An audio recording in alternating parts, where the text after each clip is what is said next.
Hello, I'm Sifu Kuttel, and in this video, we're going to be working with the Taiji Saber. Now, the technique that we're working on today is a simple two-step technique, and we're going to be using it as a deflect and counterattack technique. And this is going to be working with an opponent that is using a straight line thrust. Now, this could be an attack low, to the mid-level or even up high, but when we look at the form, it is typically at mid-level and lower. Just know that you can adapt and actually still do this to an attack that is being a straightforward thrust to the chest or higher.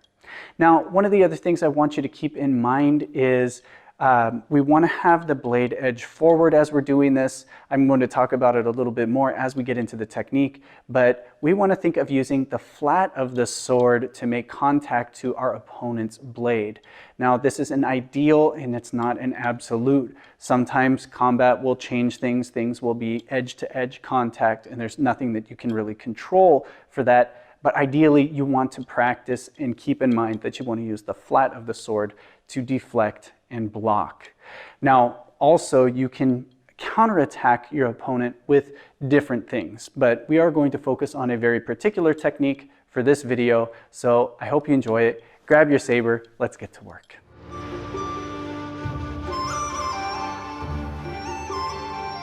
As we do this technique, I want you to keep one thing in mind, and we want to keep that blade edge forward.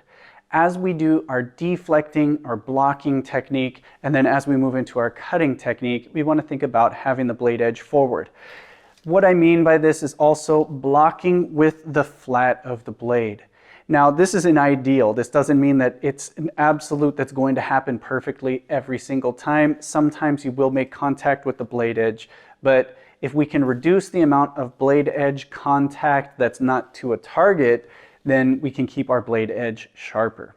Okay, so we're going to start with the sword or the saber forward, and we're going to use our stance. We're going to shift back to an empty stance or a cat stance, pointing the tip of the sword down, our thumb pointing down, and then I'm going to block across my body inward here. Again, keeping that blade edge forward. So even if I start in more of a neutral forward blade position, I shift back and then come across. The main motion should be across the body here, and I'm deflecting. If my opponent is coming in with a forward advance, I just want to make sure that their blade goes off to the side and not into me. So I just control it over to the side. Now, this is dependent on how the opponent is attacking. If they're attacking higher, then my blade has to come across higher. It could even come upward here if I need to block higher. But again, I want to still think of keeping that blade edge forward, and I shift back to allow myself some more time. If I stay in the same spot, I can still do this technique, but I also have a chance of getting stabbed in the process. So if I can keep myself away from the attack, it's better survival for me. Okay, so again, I shift back. I'm going to do this and connect, touching my palm to my wrist, just like the form. And then from here, I'm going to roll it past the side of my body and turn the blade edge forward. Okay, so after my initial position, I shift back, I deflect. I'm going to start turning it up and roll it in front of the body here. Notice I don't really change the position of my hand. I don't have to withdraw and bring it away. Once the deflect is there, I want to keep this sword, my hands in front of my body. So again, I shift back, deflect, turn, and then I'm going to step forward and then come downward and attack towards the head. Now, if my opponent moves back, I can always use this to attack towards the wrist, the arm. I can even go further down, attack towards the body or the leg, but I want to always think of keeping it to the form, and I'm going to be attacking to the head. Again, shifting back, deflecting low, stepping, shifting forward, and attacking high. Again, blocking low, high. And you can continue to connect this together into a nice loop so you get used to good weight distribution, good continuity of technique.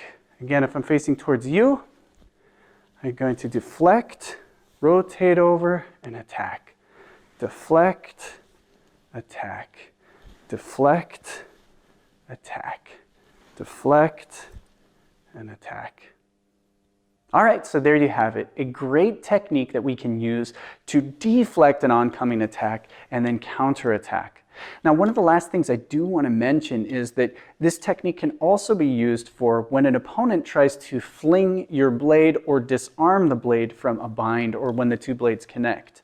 So you may find that when they push your blade, it crosses the body. This is a great way to recover and counterattack. So do keep that in mind. It's not just always a simple they move in, we block, then we attack kind of situation. It could be from a number of things too. Even if you cut and miss, you can work into a recovery cut with this counter that was explained in this video.